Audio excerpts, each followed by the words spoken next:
So this video is going to be looking at the Herodotus sources talking about the Battle of Thermopylae.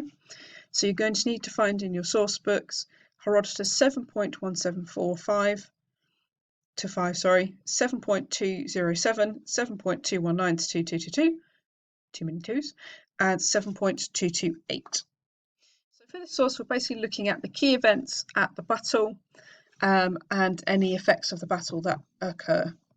So we're starting at 7.174.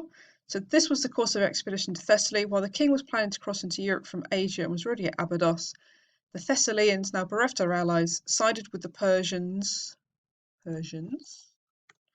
wholeheartedly and unequivocally.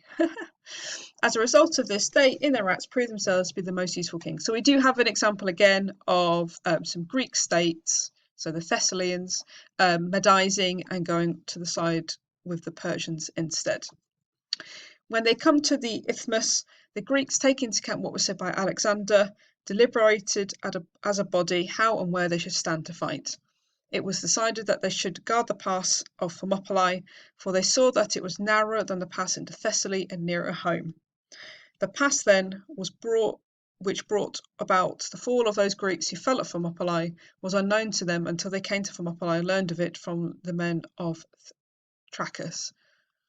This pass they were resolved to guard, and so stay the barbarians' passage into Hellas, while their fleet should sail to Artemisium, to the territory of Histis. Well, I can't pronounce that place. Right, so here we have the reasons why they decide to hold the pass. So they're going to guard this pass of Thermopylae because hang on, there we go, because it's narrower, and they're going to do it in order to basically slow down the Persians' passage into Greece, in order to allow for the rest of the fleet to sail to Artemisium, where the main battle is going to be. I think it's fair to say that the Spartans and the other allies who stayed at Thermopylae did not really expect to win the battle. What they're trying to do is buy some time for the fleet and also for the Athenians to evacuate the city. So don't go into this battle thinking they thought they were going to win, but they knew they weren't going to win. These places are near to each other, and each force could therefore be informed of the other's doings. So they're using the territory to their advantage in order to be more coordinated. As for the places themselves, their nature is as follows. And then we skip a bit of the source from what the Van Border told us to do. So this is what they intended, but the Hellenes at Thermopylae, so the Greeks at Thermopylae, when the Persians drew near the pass, fearfully took counsel whether to depart. The rest of the Peloponnesians were returning to the Peloponnese and guarding the isthmus, but the Phocians and the Locarians were greatly angered by this counsel.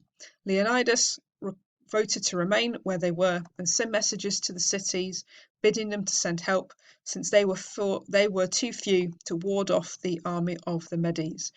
So we've got the Greeks at Thermopylae, the Persians are drawing close, and what we have to begin to see is this division within the Greeks themselves. So they are deciding whether or not they should evacuate Thermopylae. We've got some Spartans, and people from the Spartan area are going back to that area and guarding a particular region. And the king of Sparta, who was at the battle, Leonidas, decides that, yep, they're going to stay, but they're going to ask for some help because they can't stop the Persians with the Medes. The seer Megiastus, examining the sacrifices, first told the Hellenes at Thermopylae that death was coming to them with the dawn.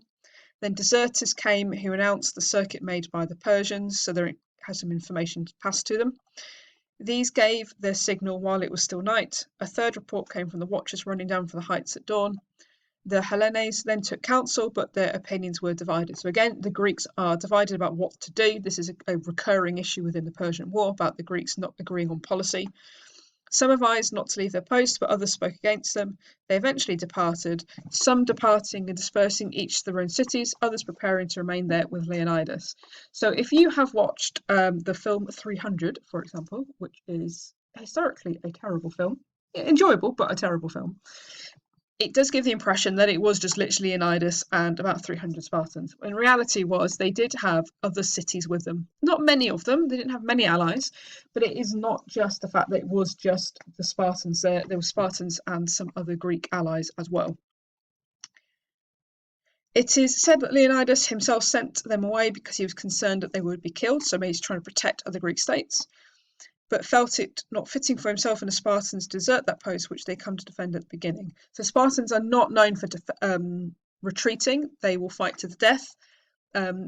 They are not honoured if they retreat, so that would explain possibly why Leonidas decided to stay at Thermopylae. He knows he's not going to win, but he shouldn't leave the place either. And then we've got sort of Herodotus' viewpoint coming in. However, I tend to believe that when Leonidas perceived that the allies were dispirited and unwilling to run all risks with him, he told them to depart. So in other words, he thought they were probably not going to be very helpful, so he sent them away. For himself, however, it was not good to leave. If he remained, he would leave a name of great fame, and the prosperity of Sparta would not be blotted out. So maybe there's a selfish reason why Leonidas decided to stay, about sort of him gaining this amazing reputation and being famous for all time.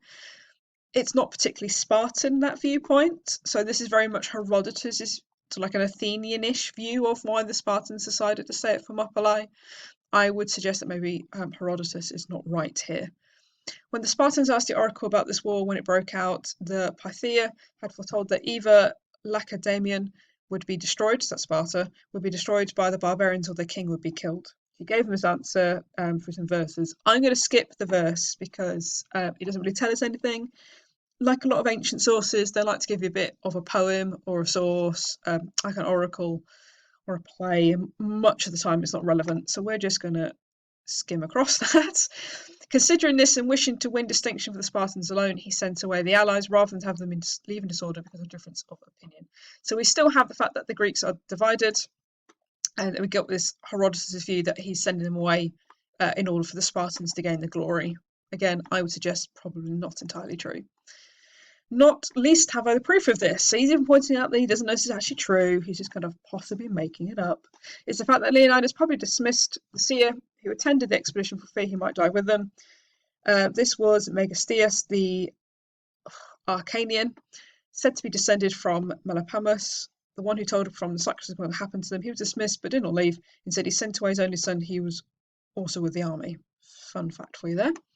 Those allies who were dismissed went off in obedience to Leonidas. Only the Thespians and the Thebans remained with the Spartans. So it's always good to show that the Greeks are working together. So we've got a couple of examples of some Greek states that stay with the Spartans. The Thebans remained against their will and desire, so they've been kind of kidnapped. But the Thespians stayed because they're happy to do so, saying they would not abandon Leonidas and those with him by leaving, and said they would stay and die with him. The general was this guy here. The inscription is for all. That inscription is for them all, but Spartans for their own. Foreigner, go tell the Spartans that we lay here obedient to their commands. And that should have that. Okay. So that is all of the source material to do with the Battle of Thermopylae.